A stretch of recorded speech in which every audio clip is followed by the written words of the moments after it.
since we've really gone out with it.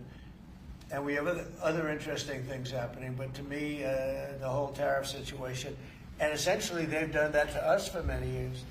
So if we're anywhere near 5 trillion in 2 months, this could be numbers like the country's never seen. And every time you hear a dollar spent, that's another job, because the jobs are coming with it. So auto plants, chip plants, pharmaceuticals, lumber coming in.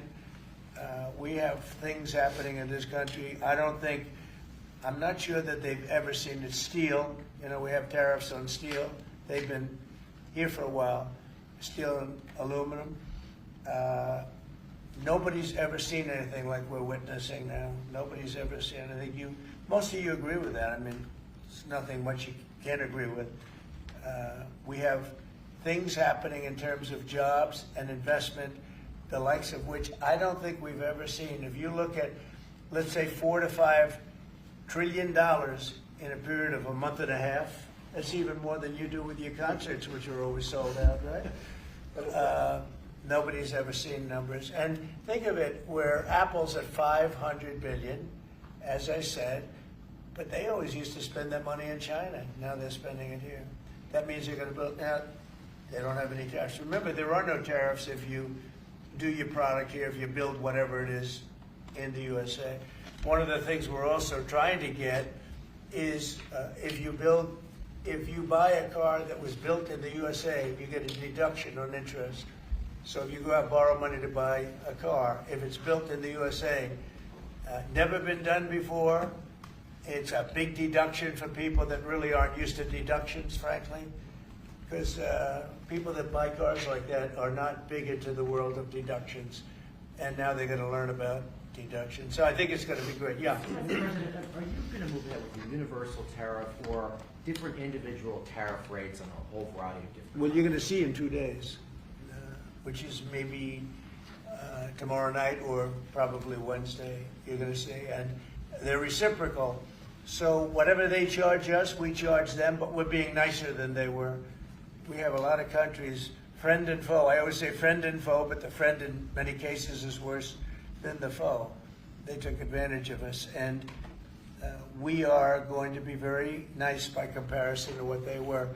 The numbers will be lower than what they've been charging us, and in some cases maybe substantially lower, but we sort of have a world obligation perhaps. But we're going to be very nice. Relatively speaking, we're going to be very kind. Mr. President, you met with the chairman. Somebody said that about me the other day.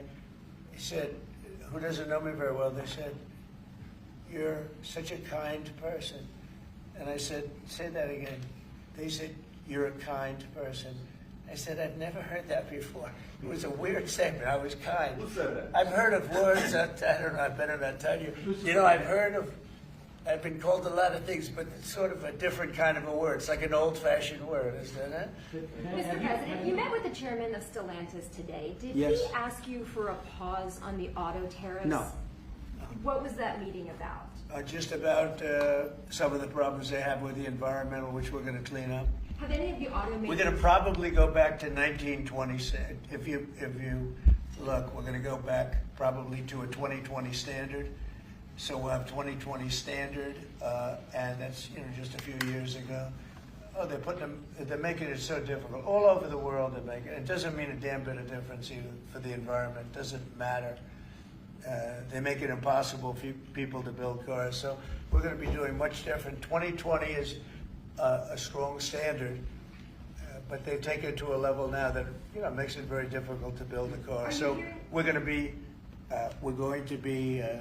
bringing it back to a standard that is a very good environmental standard, but it makes it possible to build a car. Have you heard any concerns from the automakers, though, about the tariffs on parts that will go into effect over the coming weeks, about what that's going to mean for the price of... Well, I gave them a big break for a month. I didn't charge them anything, for a big month, for that first month, and they brought a lot of material into this country because they could bring it in without tariff.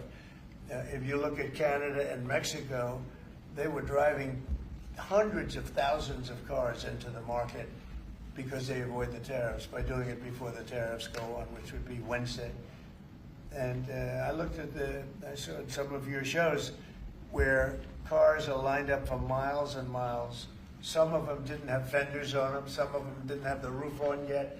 They're driving it in brand new. They're driving it in because they want to avoid the tariffs. I let them have that. They sort of took advantage of it because, that wasn't part of the deal, but that's okay. Are there any They're countries- great American car companies, and so I gave them a little break on that. Yeah. Are there any countries that you're not targeting on Wednesday? Well, it depends.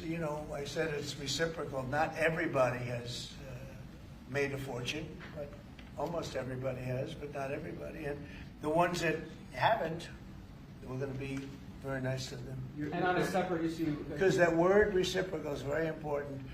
What they do to us, we do to them. Okay. Can I just ask you briefly on President Putin? You said over the weekend, or indicated over the weekend, some frustration with him.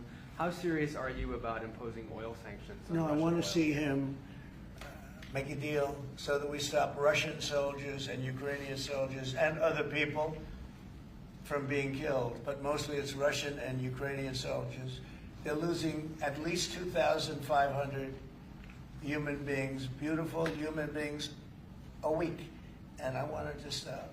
And some people would say, why do you worry about Russian soldiers or Ukrainian soldiers? I worry because it's like they're just like you people. They're like us. They're like all of us.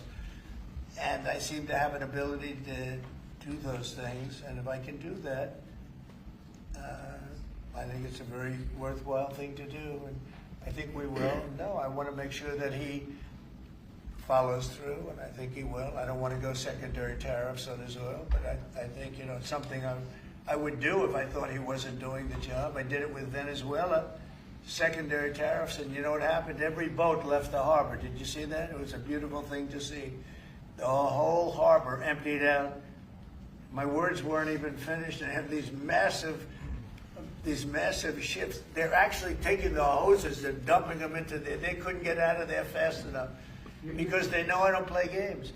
So I think he's going to live up to what he told me, and I think he's going to fulfill his part of the deal. Now, then you have Zelensky, and hopefully he's going to live up. I see he's trying to renegotiate the rare earth. We did something because, as you know, the Europeans get paid back the money that they gave, and we don't, because Biden is an incompetent president. And he should have asked for rare earth, or he should have asked for the loans to be guaranteed in some form. That's what Europe did. Europe is in for probably $100 billion, and we're in for $350 billion. So we're in for more than 3 times.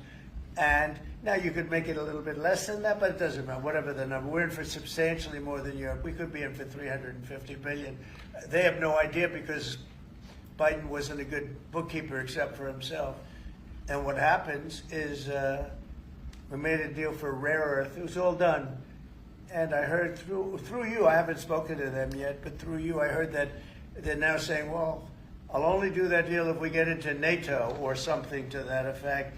Well, that was never, number one, discussed. Number two, I think it's going to be long before Putin, they said you're not going into NATO. And it could be, that's probably the reason the war started, actually. We're hours away from a very special election.